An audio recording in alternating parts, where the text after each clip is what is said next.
Enough of that. It's 10:10. Eli and Doron are here. Let's get them on. The CFO, there's Doron, CFO and VP of Biz Dev at Foresight Autonomous Holdings, ticker FRSX. Guys, how are we doing today?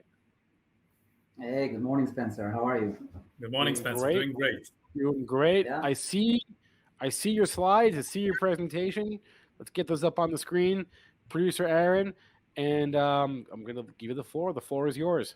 Okay, so good morning, everyone. Thank you for joining us today for today's presentation. My name is Yoresh. I'm the Chief Financial Officer of the company. Joining me on the call today is Doron, Cohadier, our Vice President of Business Development. Good morning, Doron.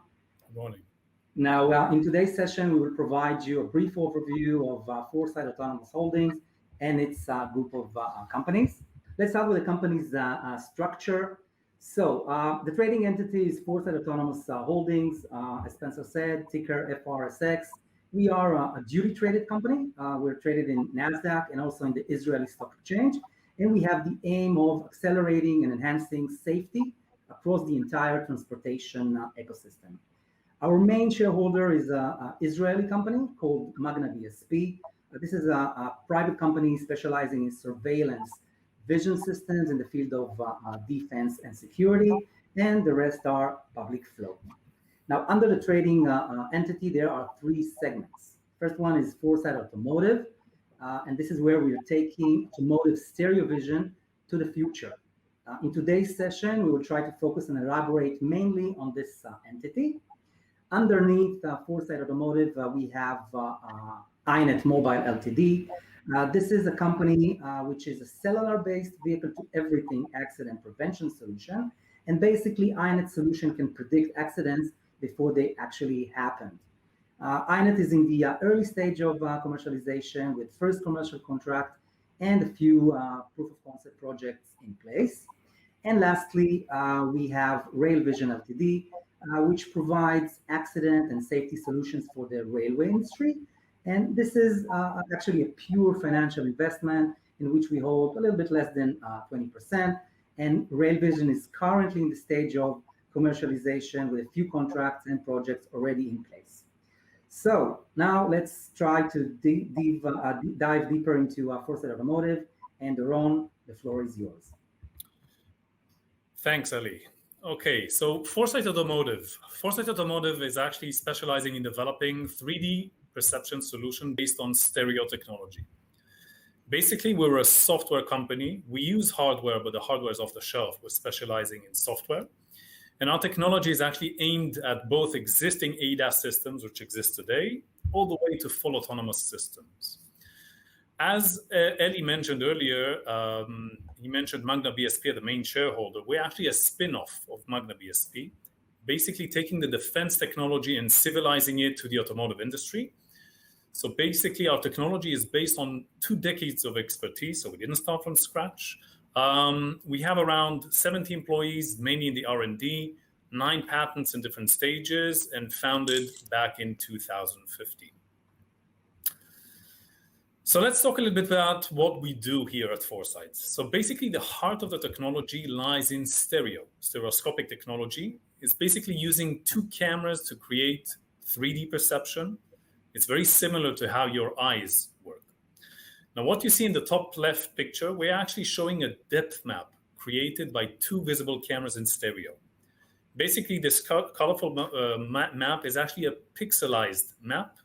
Every pixel has its XYZ location in space. So the red represents short distance pixels, and the blue represents long distance pixels. On the right-hand side, we're adding to the stereo thermal technology. Okay, thermal cameras in stereo as well. And this allows us to see under very harsh weather and lighting conditions. I don't know if you can see, but on the right-hand side, there's a short video. On the left-hand side of it, you'll see visible cameras in stereo, completely blinded by night, rain, and oncoming glare of a car. On the right-hand side, the thermal cameras in stereo penetrate through these conditions and see all these obstacles without any problem. At the bottom, we're actually fusing the visible stereo and the thermal stereo in order to increase the obstacle detection capability. In this case, as we enter and exit the tunnel, the visible cameras in stereo on the right-hand side are blinded because of the high contrast of the light. Thermal on the left-hand side pick up the car that actually stopped outside of the tunnel, and by fusing it, we'll always know what's in front of it. So this is how we increase the obstacle detection capabilities. Okay, let's talk a little bit about market traction. So first of all, in terms of customer engagement. So our first commercial order is with Elbit Systems in the defense world. I'll talk about it in a second. Recently, we announced as well our first proof of concept with a leading European OEM. Now, this is one step further down the sales cycle towards mass production. We'll explain it shortly. Recently as well, we put more focus in the Chinese market, and we already announced that we're conducting several proof of concept projects with leading OEMs in China. So far, we delivered 14 prototype kits to OEM and tier ones worldwide. Now, these prototypes are aimed at customers for testing, benchmarking, and evaluating our technology in comparison to other technologies out there. And on top of the prototypes, we're in contact with dozens of leads of OEMs and tier ones from different verticals.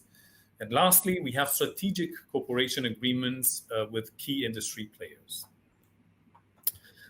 Let's dive in a little bit deeper in relation to the customers and the partners we're dealing with. So I mentioned Elbit Systems. A couple of years ago, we signed our first commercial agreement with Elbit Systems. Elbit Systems is the largest defense company here in Israel and one of the leading integrators in the world. And we recently announced that we entered the development project with Elbit with one of their end customers. So it's great progress within the defense segment. Teledyne FLIR. FLIR are the largest thermal camera manufacturer in the world. And we signed actually a strategic agreement with FLIR Systems, in which helps us to they're actually opening us their extensive customer network. You can imagine the impact on a company like ours. And we do a lot of marketing, joint marketing efforts together, such as the joint articles and blogs. Horizon 2020. We actually joined the largest European R&D project, which is called Horizon 2020. And we're actually developing an autonomous driving system for commercial vehicles. It's a consortium of 29 companies. For example, Continental, a huge tier one, sits next to us in this consortium. And what we're offering here is our perception system for detecting any obstacle under harsh weather conditions. It's a 3-year program in which we get a funding up to $1 million, and the project kicked off as of January as of this year. NVIDIA. As you are probably well aware, this is one of the leading autonomous platforms for use in autonomous machines and vehicles. And we're using NVIDIA. I mentioned we're using hardware off the shelf. So we're using the hardware platform in order to embed our technology on NVIDIA platforms. We have a few more undisclosed OEM and tier ones in which we're in close contacts on top of this list I just mentioned. I just want to dive in and talk a little bit more about the Chinese markets, because in the end of the day, we're putting more focus on the Chinese market, which is actually the largest automotive market in the world. It's backed up with strong governmental financial support, and they're putting a lot of focus in actually shifting from local vehicles to global vehicle export. And this market is actually constantly looking for disruptive technology to enable high levels of autonomy. And recently, in the last few months, we announced already two big things. First of all, a proof of concept with a leading Chinese vehicle manufacturer, and an MOU cooperation with Chery. Chery is one of the biggest Chinese vehicle manufacturers out there, together with a leading Chinese thermal camera manufacturer, which is called Guide Infrared. Let's talk a little bit about the market trends we see and how our technology is actually relevant to these trends. Industry is constantly seeking to increase sensor capabilities and stretch the capabilities further out, seeing further down the road, higher accuracies, and seeing smaller objects. Now, one of the most unique features we're developing is what we call the separated camera stereo solution. Now, this is the future of stereo. Up until now, if you look on the left-hand side, you'll see how a traditional stereo camera will look like. It's actually mounted on a rigid bar behind the windshield in order to avoid the camera movement and to remain calibrated at any given time. What we developed at Foresight is actually a unique module of automatic calibration. So therefore, we can calibrate the stereo cameras on the go at any given moment. And the beauty here is that this allows us to separate now the camera from the rigid bar. And by doing so, we achieve the following advantages. First of all, we can achieve extended range. If the traditional stereo could see 80, 90 meters ahead, we now can see hundreds of meters ahead. We can achieve higher distance accuracies, and it's much easier now to integrate our technology because now there's a lot of real estate on the vehicle in which you can play around where to fit the cameras onto the vehicle. Another trend is what we call, this is actually mainly from the defense industry, but not only, is replacing active 3D perception with passive technology. What you see in this short video is actually a 3D point cloud, which is created both in visible camera on the top and thermal cameras at the bottom. Now, 3D point cloud is a different way to represent the depth map and similar to other technologies presenting their raw data. Now, most sensors that create 3D perception, such as LiDAR or radar, emit energy in order to hit the object and get a reflection back. Now, this energy can be easily detected in the defense world and then therefore not relevant in the defense arena. And this relates again to the first commercial agreement with Elbit Systems because they understood the importance of being passive. But passivity is not only in the defense world, it's important as well for the automotive industry as it's less prone to mutual interferences between sensors. Now, in addition to being passive, there are many other advantages of our technology for point clouds as opposed to other technologies. For example, we're much more dense, higher frame rates, but dealing with harsh weather and lighting better than other sensors at a much cheaper price. Let's talk a little bit about the markets, and I want to pass the microphone back to Eli. Thank you, Doron. Thank you very much. Okay, so you can see the four markets that we're aiming at right here. We have the passenger vehicles, including robotaxis, the military, industrial vehicles, and the commercial trucks.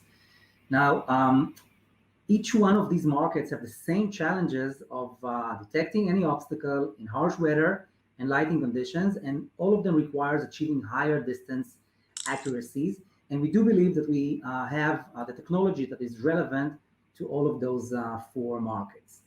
Now, it's very clear that the growth potential of each and every one of those markets are tremendous, but we do believe that the military and the industrial vehicles markets represents the first in the short term, while the commercial trucks and the passenger cars will probably follow in the middle and the longer term.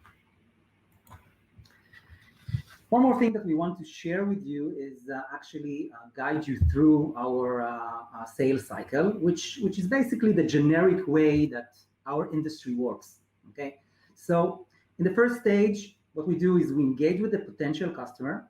What we do, we demonstrate our technology and capabilities, and we usually do it through selling a prototype or kind of a evaluation kit, or we can do it by doing a technological roadshow. Now, after evaluating our capabilities, the customer will usually move to the next step, in which we will engage with him in a proof of concept, or what we call a co-development project, in which we will specifically design our technology to the customer's requirements and needs.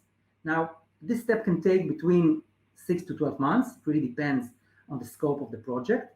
And this is exactly where we are. You can see the red dot here. This is exactly where we are. We are currently in the midst of several proof of concept projects with several customers.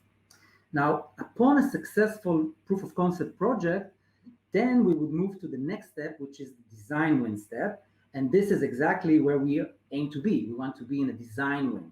This means that our technology is scheduled to be designed into a specific vehicle with a specific time frame and volumes.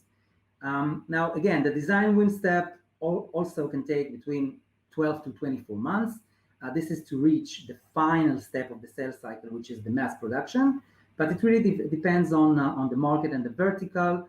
In defense, military, and industrial vehicles, it takes much shorter times. And with commercial and passengers, it takes a lot longer. So just as a summary on the main highlights of what we've reviewed today, we do believe that we have a game-changing software approach, which is suitable to both ADAS and autonomous driving solutions. We think that our proprietary auto-calibration software drive superior range and detection across weather conditions. We have strong IP. Apparently, we have and we're seeing a massive growth opportunities with high margin potential.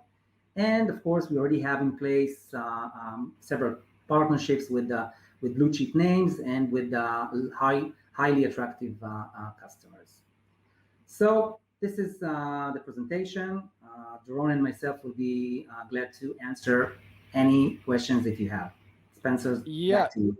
Thank you, guys. Yeah, there was a question here from the chat. I'm sorry, I'm trying to find who asked it, but I can't find who asked it now. But regardless, the question is it's from somewhere in our chat. What happened to, or can you tell us an update, or what happened to the COVID-19 detection system? That was one of the a big reason people jumped on Foresight last year.